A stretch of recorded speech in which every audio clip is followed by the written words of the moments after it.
बऱ्याचदा उष्णता, आर्द्रता किंवा गोड वासामुळे स्वयंपाकघरातील साखरेच्या डब्याला मुंग्या लागतात आणि हा अनुभव आपल्या सगळ्यांनाच आहे.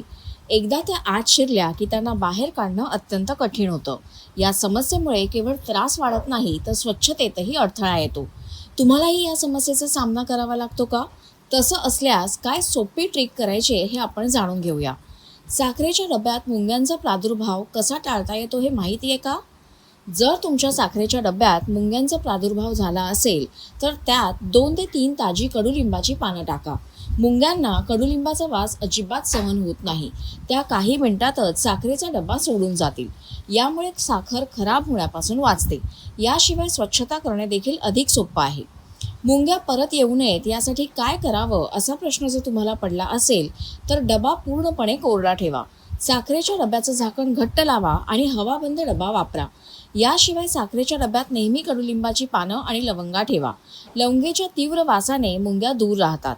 असं केल्याने केवळ मुंग्या दूरच जाणार नाही तर परत येण्यापासूनही रोखल्या जातील. याशिवाय साखरेच्या डब्याला मुंग्या आल्या असतील तर त्वरित मंद सूर्यप्रकाशात ठेवा. यामुळे मुंग्या आपोआप निघून जातील. आमच्या या टिप्स तुम्हाला कशा वाटल्या आम्हाला कमेंट करून नक्की सांगा.